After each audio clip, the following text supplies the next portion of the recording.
Hi everyone, I hope तपाईहरु सन्चै हुनुहुन्छ होला. I am good too.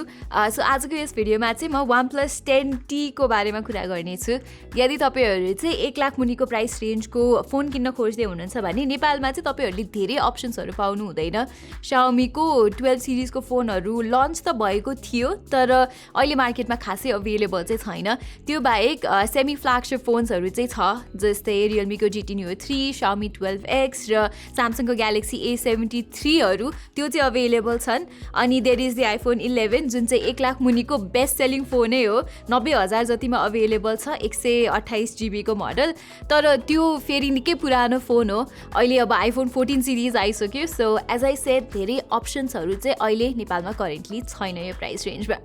अब यो $300 को ब्यानले गर्दा पनि नेपालमा खासै फोनहरु चाहिँ लन्च भएन, तर we are finally seeing this phone the OnePlus 10T in Nepal. यो फोन चाहिँ फाइनली अफिसियली नेपालमा लन्च भएको छ. हुन चाहिँ इन्टरनेसनली चाहिँ धेरै अगाडि नै लन्च भएको हो. मैले पनि धेरै पहिला चलाएको प्रडक्ट हो यो, तर 3-4 दिनदेखि चाहिँ फेरि चलाउन थालेको छु and I am here with this video. प्राइसिङको कुरा गर्दाखेरि चाहिँ नेपालमा OnePlus को फोन्सहरु चाहिँ अलि प्राइसी नै हुने गर्छ, स्पेशली इन्डियाको कम्प्यारिजनमा. यो फोनको प्राइस चाहिँ नेपालमा 95,000 रुपैयाँ रहेको छ. तर यसपालि चाहिँ अलि बढी भ्याल्यु दिनलाई OnePlus नेपालले चाहिँ 7,000 रुपैयाँ पर्ने OnePlus ब्यान्ड फ्रीमा दिइरहेको छ. अनि यहाँ ब्रेकेज इन्स्योरेन्स पनि पाइन्छ. अहिले चाहिँ OnePlus 10T प्री बुकिङको लागि अवेलेबल छ र यदि तपाईहरु चाहिँ हाम्रो एफिलिएट पार्टनर हुकुट स्टोरको थ्रुबाट किन्नुहुन्छ भने फर्स्ट 10 जना कस्टमरले 2500 रुपैयाँ अफ पनि पाउन सक्नुहुन्छ. सो त्यसपछिको इफेक्टिभ भ्याल्यु चाहिँ ठिकै हुन जान्छ यसको. एनीवे, अब चाहिँ let's start talking about this phone है त. यो भिडियोमा चाहिँ म पुरै डिटेल रिभ्यू चाहिँ दिन्न, तर सरल यो फोनको बारेमा मलाई मन परेको र कुनै यहाँ इम्प्रुभ हुन सक्ने एस्पेक्ट्सहरुको बारेमा चाहिँ म डिस्कस गर्नेछु. ओके, सुरुमा त लेट्स टक अबाउट मलाई राम्रो लागेको एस्पेक्ट्सहरु. फर्स्ट थिङ त यसको डिजाइन चाहिँ राम्रै नै छ. अगाडि र पछाडि दुवैतिर चाहिँ तपाईले ग्लास ब्याक पाउनुहुन्छ, यहाँ प्रोटेक्टेड विथ गोरिल्ला ग्लास 5. र हेर्दा पनि महँगो पर्ने OnePlus 10 Pro जस्तै देखिन्छ. निकै राम्रो हेफ्ट पनि छ. So it's a good design.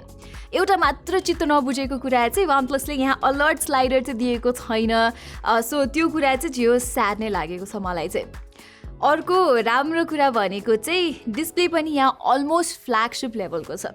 यहाँ चाहिँ तपाईले राम्रो क्वालिटीको 6.67 इन्चको एमोलेड डिस्प्ले पाउनुहुन्छ, जसमा चाहिँ 120Hz रिफ्रेश रेट सपोर्ट छ. र OnePlusले यो प्यानल चाहिँ निकै राम्रोसँग कलर ट्युन गरेको छ. सो कलर रिप्रोडक्सन अनि ब्राइटनेस लेभल, टच रेस्पोन्सिभनेस सबै एस्पेक्टहरु चाहिँ राम्रो छ यहाँ.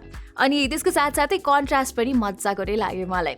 यहाँ भएको यो इन डिस्प्ले फिङ्गरप्रिन्ट सेन्सर पनि निकै फास्ट र एक्युरेट रहेको छ.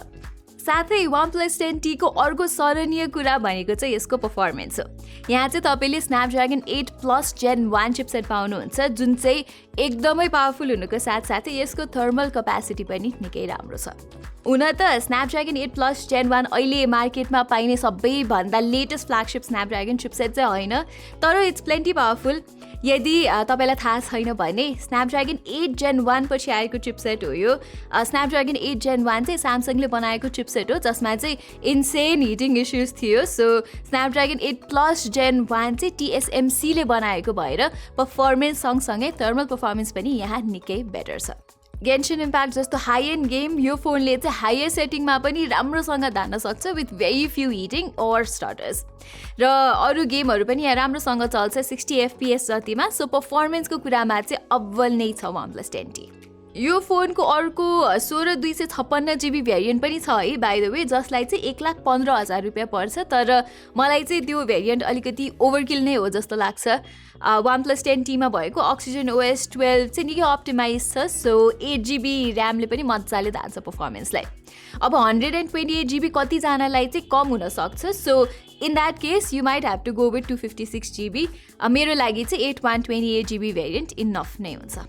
OnePlus 10T फोनको अर्को राम्रो पक्षको कुरा गर्नु पर्दाखेरि चाहिँ यो फोनको अडियो र ह्याप्टिक्स पनि it is quite good. Vibration feedback on this phone is really nice र साउन्ड डिपार्टमेन्टमा पनि यो फोनमा भएको स्टेरियो स्पिकर्सको आउटपुट चाहिँ लाउड र क्लियर छ। अलिकति हाइस चाहिँ शार्प छ तर ओभरअल चाहिँ राम्रै सुनिन्छ। सो तपाईँहरूले यो फोनबाट राम्रै एक्सपिरियन्स पाउनुहुन्छ। र एक्सपिरियन्सकै कुरा गर्दा OnePlusले चाहिँ यो फोनमा 3 वर्षको एन्ड्रोइड र 4 वर्षको सिक्योरिटी अपडेट्स दिन्छ। सो त्यो पनि अर्को पोजिटिभ कुरा हो। ब्याट्री लाइफ पनि सेटिस्फ्याक्टरी नै छ OnePlus 10T को। यसमा भएको 4800 mAhको ब्याट्रीले 7 घण्टा जतिको स्क्रिन अन टाइम दिन्छ र चार्जिङको लागि 150 वाटको चार्जर आउँछ बक्सभित्र, जसले चाहिँ 20 मिनट जतिमा यो फोनलाई फुल चार्ज गरिदिन्छ। ओके, अब चाहिँ यो फोनको नेगेटिभ एस्पेक्ट्सहरूको कुरा गरौँ है त, जुन चाहिँ मलाई यसको क्यामेरा हो जस्तो लाग्छ। यहाँ चाहिँ अब यसको ओभरअल क्यामेरा पर्फर्मेन्सलाई नराम्रै चाहिँ भन्न खोजेको होइन। यसको primary camera is plenty reliable, राम्रै फोटो र भिडियो खिच्छ। यसले 4K 60 FPS सम्म भिडियो खिच्न सक्छ र प्राइमेरी क्यामेराले चाहिँ राम्रो कलर्स र डाइनामिक रेन्ज प्रड्युस गर्छ। लो लाइटमा पनि इट्स गुड र यसमा भएको OIS also it works very well. तर अर्को अल्ट्रा वाइड एङ्गल लेन्स चाहिँ 8 मेगापिक्सलको मात्रै हो। सो त्यस्तो खासै राम्रो आउटपुट चाहिँ दिँदैन। र त्यसबाहेक अर्को थर्ड लेन्स त झन् 2 मेगापिक्सलको म्याक्रो लेन्स हो। सो अब 95,000 पर्ने फोनमा अलिकति बेटर क्यामेरा सिस्टम भइदिएको भए चाहिँ अझै राम्रो हुन्थ्यो जस्तो लाग्छ मलाई चाहिँ। अनि अर्को कुरा, OnePlus 10T मा OnePlusले चाहिँ ह्यासलब्ल्याड अप्टिमाइजेसन पनि हटाइदिएको छ। सो यसले गर्दाखेरि चाहिँ तपाईँ यदि क्यामेरा एन्थुजियास्ट हुनुहुन्छ भने अलिकति पैसा थपेर आइफोन 13 किन्न सक्नुहुन्छ। और ग्रे मार्केटमा चाहिँ पिक्सेल 7 पनि आउँछ।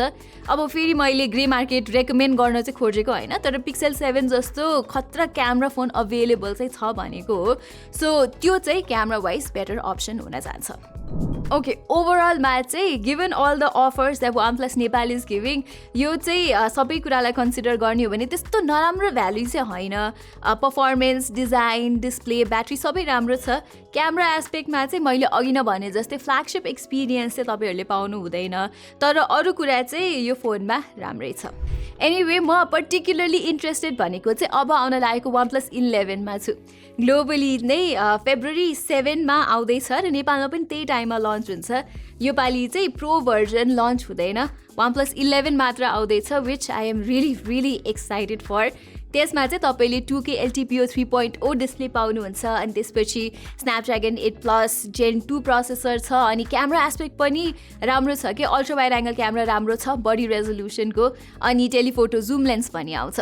हुन त त्यो फोन OnePlus 10T भन्दा चाहिँ अलि महँगो हुन्छ, 1,25,000 1,30,000 जति पर्छ होला। तर that could also be a much better offering if you're looking for a flagship OnePlus phone with better cameras.